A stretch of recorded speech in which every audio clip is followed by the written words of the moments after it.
Here's Jeff sanding off the old finish. That's right. The center of the guitar body is going to be a yellowish color, kind of a traditional sunburst pattern. So we had to get all of the dark finish off of the middle of the top and the back, and then along the sides. We also have to remove the old finish, because otherwise the yellow color on the lacquer just doesn't show up. Strip most of the finish off. No need to go all the way down to bare wood at the edges.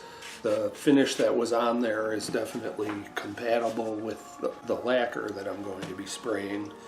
So for the sake of my shoulders and Jeff's, we just did a light removal along the edges, but in the center we are definitely down to bare wood. The nice thing, those two big blobs of Bondo or whatever it was have been shrunk down quite a bit. There was a lot more on there than just was necessary to be level with the surface.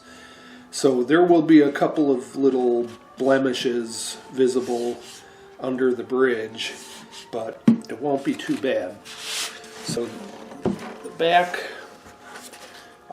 again, the center part's going to be yellow, so that had to get removed pretty well, but toward the edges it's going to be a really dark tobacco brown, so there was really no need to completely remove all of that color. And it's kind of cool because the color that was in the center is just highlighting the curl lines. That's going to be very visible under the yellow lacquer.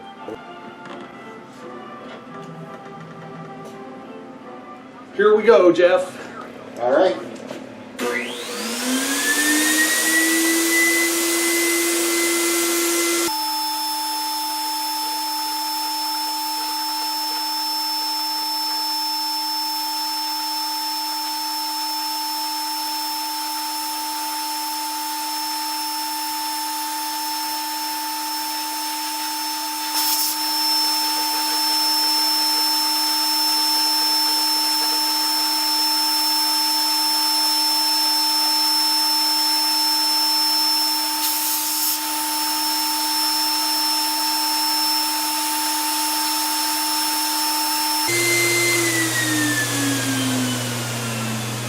Let's see the soundboard.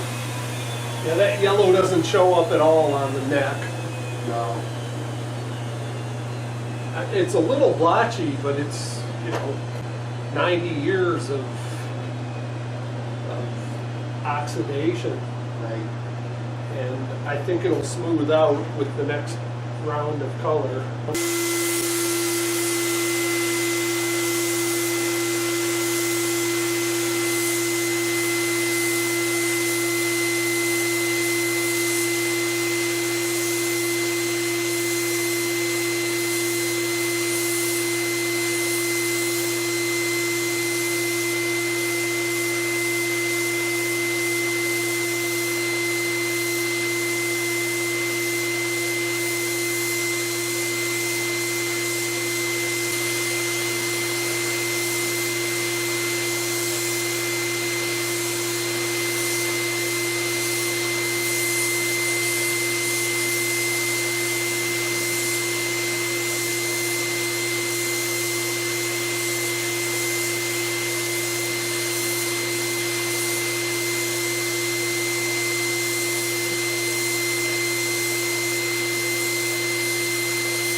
bottom up just a little bit.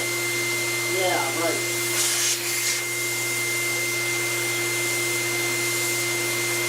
There you go. Yeah, I like that.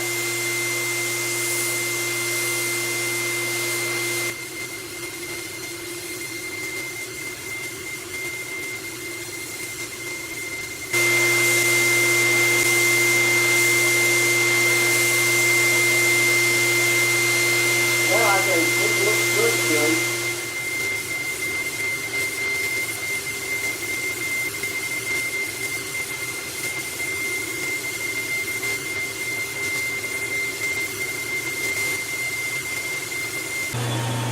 I like that. I think it looks good. The yellow is darker than I like on this guitar. But yeah, it's pretty nice. Oh, yeah. I have to play around with symmetry a little, but let that dry. Okay, take off the tape.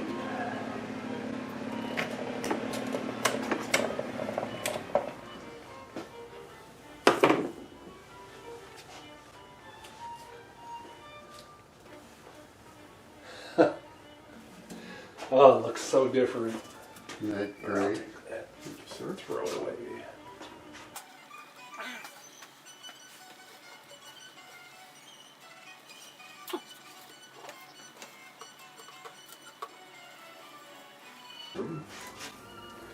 Ooh-wee. And there you have it. Yeah. So now we'll let this sit for at least 24 hours and then scrape off all the overspray that we didn't mask off. Now we're into hours of scraping of the overspray. The bindings along the top and the back are particularly tough because they're only 60 thousandths of an inch thick and doesn't leave a whole lot of room for error, because if you go any deeper in than the thickness of the binding, you're scraping color off of the maple. One of the tools we have here is this dowel with a utility knife blade stuck into it, and then there's just a little tip of the blade sticking out this end, and hopefully that's set to just about 60 thousandths of an inch, and you can see how it gets used to remove a fine and consistent line all the way around. So that's one thing, and then beyond that we just rely on our eyes not failing and a steady hand with the utility knife blade.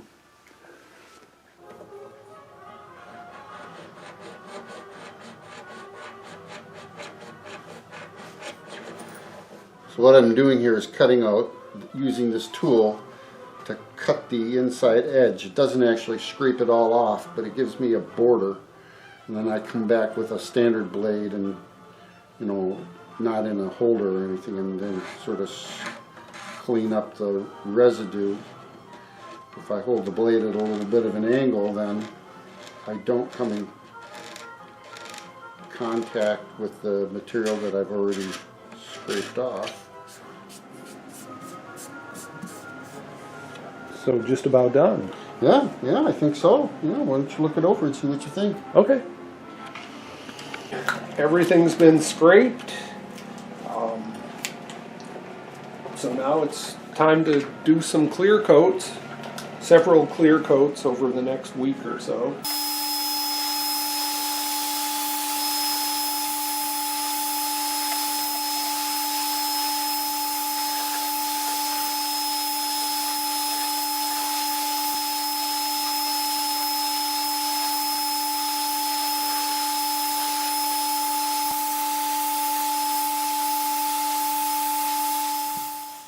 Here's Jeff doing a lot of the tedious leveling of the finish. We start with 220 grit paper, then go to 320, 400, 600, and finally 1000. before doing the buffing. Up at 400. You can see the finish on the back is quite dull, but it's pretty level also. There aren't a lot of pits in it, which show up as shiny areas.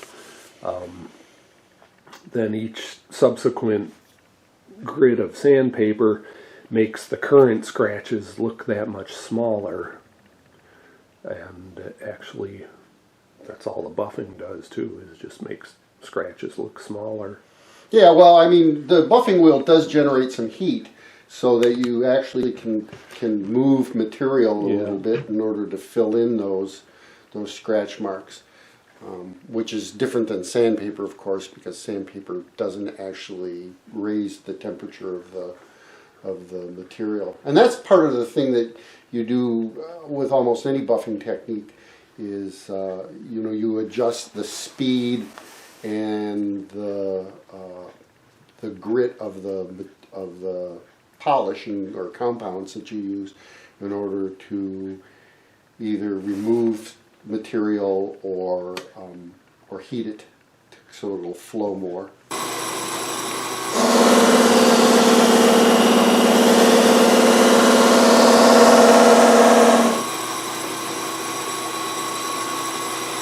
Well, that part looks shiny. Yes, you can really see the difference between 2 minutes of buffing and 1,000 grit.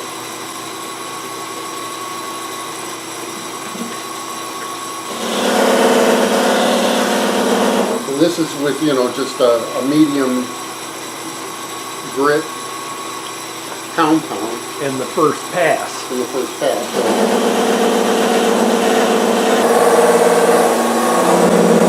Really the purpose of the first pass for me is to be able to visualize the scratches that I need to work on.